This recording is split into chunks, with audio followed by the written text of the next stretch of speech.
The Prime Minister. Thank you. With permission, Mr. Speaker, I would like to make a statement on last week's European Council. Before the Council, I wrote to President Tusk to seek formal approval for the legally binding assurances on the Northern Ireland backstop and alternative arrangements agreed in Strasbourg on the 11th of March.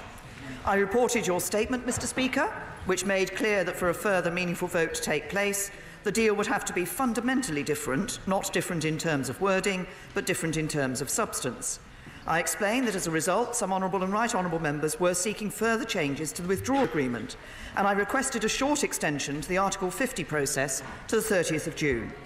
I regret having to do so. I wanted to deliver Brexit on the 29th of March, but I'm conscious of my duties as Prime Minister to all parts of our United Kingdom and of the damage that union leaving without a deal could do when one part of it is without devolved government and unable, therefore, to prepare properly. The Council formally endorsed the legal instrument relating to the withdrawal agreement and the joint statement supplementing the political declaration. This should increase the confidence of the House that the backstop is unlikely ever to be used and would only be temporary if it is. But the Council also reiterated, once again, its long-standing position that there could be no reopening of the withdrawal agreement. So however the House decides to proceed this week, everyone should be absolutely clear that changing the withdrawal agreement is simply not an option. Turning to extending Article 50, this has always required the unanimous agreement of the other 27 member states. As I've made clear before, it was never guaranteed that the EU would agree to an extension or the terms on which we requested it, and they did not.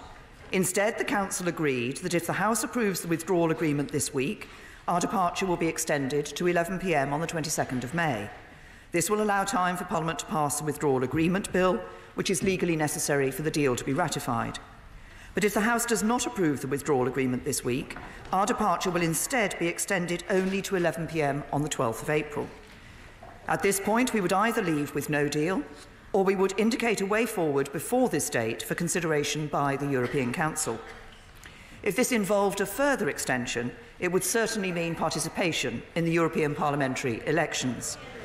The Council's conclusions were subsequently turned into a legal decision, with which the UK agreed and which came into force last Friday. So while the Government has today laid a statutory instrument, which will be debated later this week, to reflect this in our domestic legislation, the date for our departure from the EU has now changed in international law.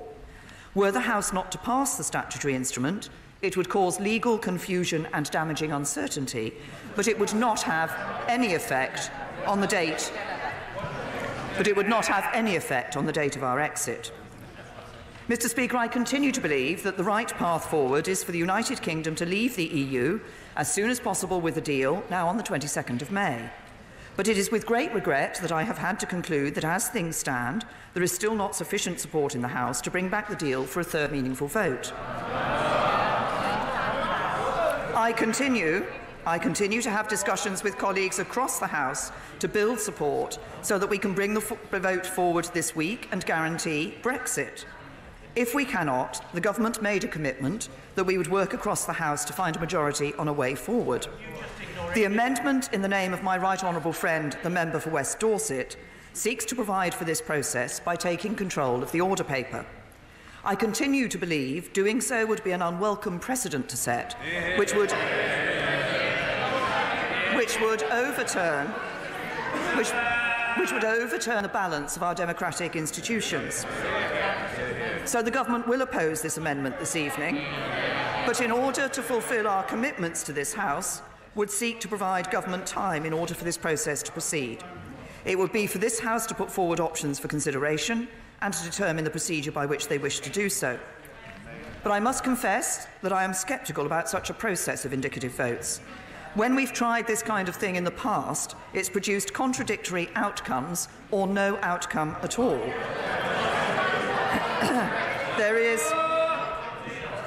There is a further risk when it comes to Brexit, as the UK is only one half of the equation, and the votes could lead to an outcome that is unnegotiable with the EU.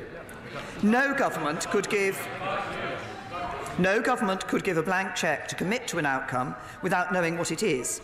So I cannot commit the Government to delivering the outcome of any votes held by this House, but I do commit but I do commit to engaging constructively with this process. There are many different views on the way forward. But I want to explain the options as I understand them. The default outcome continues to be to leave with no deal. But this House has previously expressed its opposition to that path and may very well do so again this week.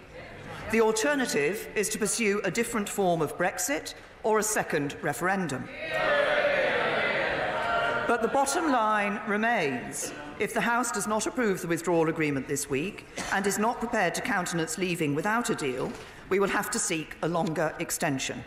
This would entail the UK having to hold European elections, and it would mean that we will not have been able to guarantee Brexit. These are now choices the House will have the opportunity to express its view on. Mr. Speaker, this is the first chance I've had to address the House since my remarks last Wednesday evening.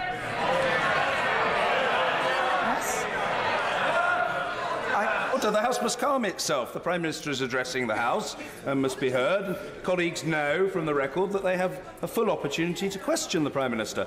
The Prime Minister. I expressed my frustration with our collective failure to take a decision, but I know that many members across this House are frustrated too, and we all have difficult jobs to do. People on all sides of the debate hold passionate views, and I respect those differences. I would also like to thank those colleagues, all of those colleagues that have supported the deal so far, and those that have taken the time to meet with me to discuss their concerns.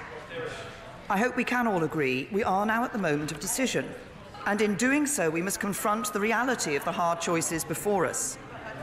Unless this House agrees to it, no deal will not happen.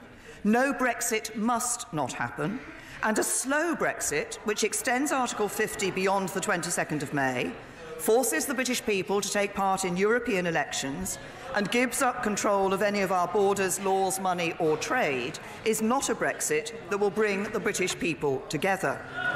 I know that the deal I've put forward is a compromise.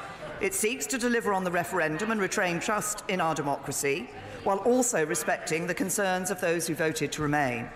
But if this House can back it, we could be out of the European Union in less than 2 months. There will be no further extensions, no threat to Brexit, and no risk of a no deal.